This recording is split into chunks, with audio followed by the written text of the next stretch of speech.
Há alguns anos, eu estava fazendo uma trilha na Floresta Nacional Olímpica, no estado de Washington, com meus 2 cães.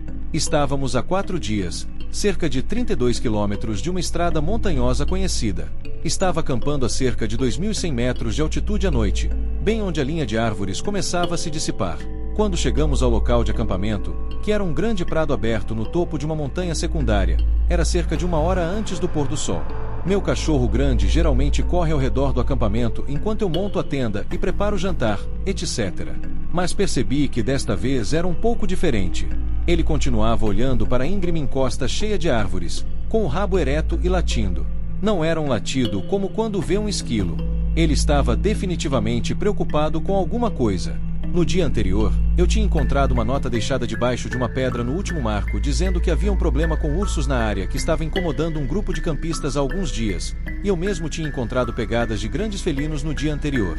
Então, eu estava definitivamente preocupado que pudesse haver algo mais além de esquilos por ali. Decidi subir algumas rochas na base da colina enquanto observava a encosta em busca de movimento antes de pendurar minha bolsa de comida lá. Embora houvesse árvores na encosta, as únicas que eram adequadas para pendurar minha bolsa eram mais acima na colina. Se você não sabe, uma bolsa de comida para ursos é uma capa impermeável usada para proteger alimentos e outros itens dos ursos durante viagens de acampamento. Você precisa pendurá-las em árvores para que eles não consigam alcançá-las. Eu não vi nem ouvi nada, mas meu cachorro continuava choramingando como se houvesse algo lá em cima. Então, enquanto ainda estava preocupado, comecei a subir essa colina íngreme. Era tão íngreme que eu tinha que usar as árvores para me equilibrar e me apoiar para não cair antes de dar mais 5 ou 6 passos até a próxima árvore. De qualquer forma, eu estava subindo lentamente essa colina, pulando de árvore em árvore para tentar manter o equilíbrio. Então, quando eu estava a cerca de 30 metros de elevação, ouço um movimento a cerca de 15 metros à minha frente, e meu cachorro imediatamente passa de um rosnado baixo para um latido agressivo. Meu coração começa a bater forte e eu começo a entrar em pânico. 1000 pensamentos passam pela minha cabeça em questão de segundos. Se isso fosse o urso mencionado, meu cachorro tentaria me salvar, o que provavelmente resultaria na sua morte. E se eu precisar descer daquela encosta rapidamente, eu quase 100% tropeçaria e cairia nas rochas abaixo. Então, eu me sentia bastante encrencado naquele momento. Então eu ouvi meu cachorro menor começar a latir e a se desesperar lá embaixo, no acampamento, que estava fora de vista. Eu a tinha deixado dentro da tenda para que não se perdesse enquanto eu estava fora. Alguns segundos depois, eu meio que saio do estado de pânico e começo a organizar minhas prioridades de sobrevivência, chamando meu cachorro de volta para mim. O nome dele é Loki, a propósito. Ele vem e se senta contra meus pés enquanto eu estou encostado em uma árvore, então estou meio que preso ali no momento. Mas meu cachorro estava aparentemente tentando me separar de algo lá em cima, então eu o deixei se apoiar em mim enquanto tento me recompor. Foi quando percebi que tinha completamente esquecido de ligar minha lanterna de cabeça, então eu alcancei tão rápido que acabei dando um soco em meu próprio rosto. Eu estava com um pico sério de adrenalina, tanto que meus joelhos estavam começando a tremer. Assim que liguei a lanterna, me preparei para ver um par de olhos me observando. Mas não havia nada. Mas eu tinha acabado de ouvir algo lá, nós dois ouvimos, e o que quer que fosse não tinha fugido ou parecia ter ido muito longe. Eu precisava saber o que estava lá em cima. Meu raciocínio era que era melhor enfrentar agora do que esperar como um pato sentado a noite toda. Enquanto olhava para cima na colina, em um momento, Loki avança, me desalojando. Ele faz uma daquelas investidas falsas em algo que estava a cerca de 4 metros acima na colina. Ele estava rosnando e espumando na boca. Quando ele faz isso, eu finalmente vejo o movimento. Algo estava se movendo colina acima. Meu cachorro fez o que quer que fosse revelar sua posição, então eu me concentro agora. Chamo meu cachorro de volta e observo silenciosamente. O que eu vi fez meu estômago cair. Havia um homem agachado a cerca de 23 metros diretamente acima de mim. Vestia roupas esfarrapadas com um capuz, não camuflagem.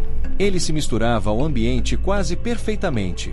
Era quase como um traje de ghillie improvisado, mas com o rosto exposto, eu não conseguia ver seus olhos e seu rosto estava coberto de sujeira ou algo assim. Mas eu sabia que estávamos nos encarando, nossos olhos se encontrando por aquilo que parecia vários minutos.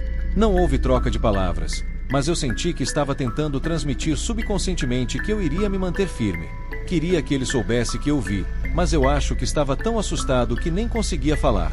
Enquanto eu encarava, meu cachorro pequeno no acampamento começou a latir novamente. Parecia que ela estava com medo, Então eu precisava descer daquela colina antes que a escuridão total se instalasse, ou eu poderia me machucar seriamente. Ou correr o risco de morrer tentando descer com cuidado. Comecei a descer a colina com Loki, que não queria ir embora, mas ele obedeceu. Periodicamente, eu parava com as costas contra uma árvore, me apoiando e olhando naquela direção novamente apenas para ter certeza de que estava livre. Eu vi que quem quer que fosse sabia que eventualmente descemos para as rochas. Quando pulei para elas, meu outro cachorro havia parado de latir. Eu só conseguia ver o topo da minha tenda de onde estava. Pensei que ela estava apenas latindo sem motivo. Dachshunds tendem a fazer isso às vezes. Mas quando cheguei lá, notei que meu cachorro havia saído da tenda e estava andando ao redor do acampamento, rosnando com o rabo ereto, ainda tentando se manter firme. Pensei, ok, talvez ela apenas conseguiu colocar o nariz entre os zíperes e saiu. Mas eu estava certo de que tinha fechado a tenda completamente para que ela não pudesse sair se alguém tivesse vindo e a deixado sair. Então, agora, misturando terror e raiva e a súbita necessidade de fazer algo, peguei minha arma de 40 e disparo um tiro para o ar. Então entrei na minha tenda com minha arma ao meu lado e esperei até o amanhecer. Assim que o sol nasceu, eu estava desmontando minhas coisas e descendo a montanha. Era tudo em descida, mas ainda não consegui cobrir a distância para voltar ao meu carro em um dia. Já estava escuro quando cheguei ao acampamento anterior, cerca de 6,4 quilômetros de distância do meu veículo. Felizmente, havia outras pessoas lá. Sentamos ao redor da fogueira que fizeram, e eu me senti bastante seguro e aliviado. Eles disseram que planejavam ir para onde eu estava na noite anterior, então contei-lhes o que aconteceu em detalhes. Desnecessário dizer que todos estavam voltando para seus carros pela manhã. A coisa que ainda mais me assusta até hoje é quando cheguei em casa e comecei a ler as resenhas da mesma trilha em que eu estava. Outras pessoas tiveram experiências semelhantes lá. Havia um homem encontrado morto devido a uma queda na mesma área de rochas 2 anos atrás, e um ano depois, uma mulher foi encontrada morta. Isso aconteceu com meu marido e comigo há cerca de 3 anos no final de novembro. Ainda nos dá arrepios até hoje. Enquanto morávamos em Seattle, meu marido e eu costumávamos surfar com frequência. Normalmente íamos para Nea Bay ou Westport, mas naquele fim de semana específico, o relatório de surf parecia bastante bagunçado para os pontos diretamente na costa. Decidimos então tentar alguns pontos ao longo do estreito de Juan de Fuça. A terra ao longo do estreito é cênica, mas remota. Você só pode acessá-la dirigindo pela rodovia 112, que vai de Port Angeles a Nea Bay. Não há serviço de celular ao longo da maior parte da rodovia e há apenas uma série de pequenas cidades. Então decidimos tentar surfar ao longo do estreito em um ponto chamado Twin. Já havíamos surfado lá antes e conhecíamos bem a área. O relatório mostrava que as ondas seriam melhores pela manhã, então optamos por sair na noite anterior e dormir em nosso carro durante a noite. Como era final de novembro, decidimos não pagar por um local de camping e apenas estacionar em algum lugar ao longo da praia. Achamos que não haveria ninguém lá e estávamos certos. Quando chegamos por volta das 15h30, as únicas outras pessoas estacionadas lá eram um jovem casal em uma Westfalia. Nada muito importante aconteceu entre nossa chegada e as 18 horas. Quando o sol começou a se pôr, havia um lugar para estacionar no lado da estrada e um pequeno desvio que levava diretamente para a praia. Havia uma pequena cabana de madeira no caminho para a praia, mas nada muito grande. Eu estava completamente confortável em nosso plano de passar a noite no carro. No entanto, quando estávamos apenas relaxando e ouvindo o mar, fomos surpreendidos por um grupo de pessoas que se aproximaram com uma fogueira. Era um grupo de 5 ou 6 pessoas com aparência de surfistas. A fogueira parecia grande e a bruma da fumaça começou a envolver o lugar. Aquela parte da praia estava praticamente livre de vegetação. Era mais uma área de areia e pedras com apenas algumas rochas ao largo. No entanto, como estava escuro, a luz da fogueira estava um pouco inquietante. É claro que, mesmo se estivéssemos à vontade para acampar ali, essas pessoas estavam no mesmo ponto que decidimos passar a noite. Tentamos apenas ignorá-los e ficar na nossa, mas estava cada vez mais difícil, pois a conversa deles estava cada vez mais alta. Depois de cerca de meia hora, o grupo pareceu ficar mais animado.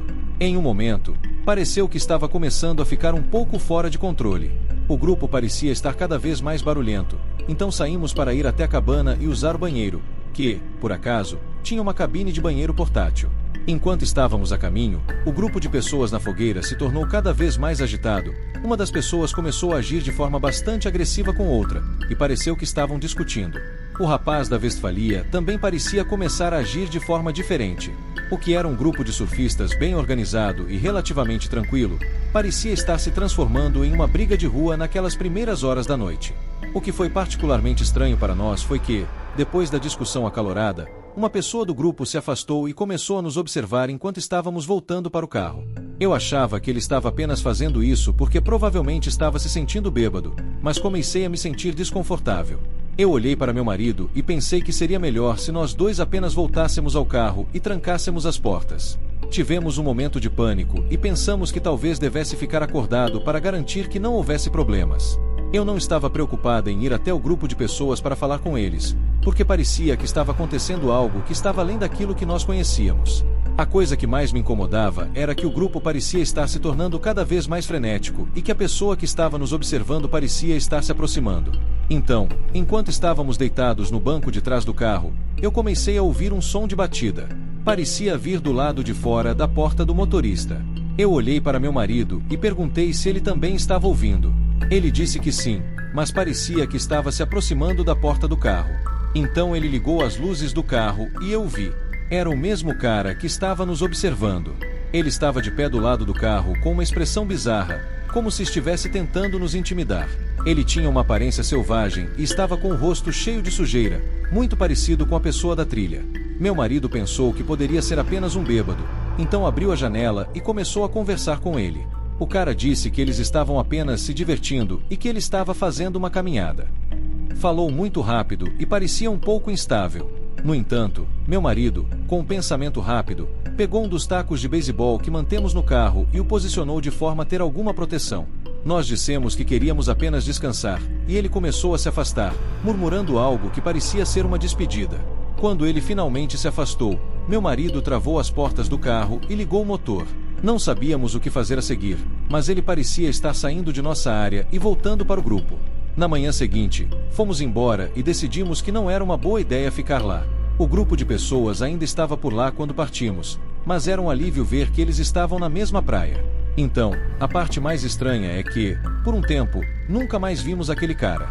Nunca encontramos uma explicação para o que estava acontecendo com ele. Me pergunto se outras pessoas também encontraram um indivíduo semelhante. O que é tão bizarro é que a sensação de insegurança não foi apenas com as pessoas. O comportamento deles estava fora do comum.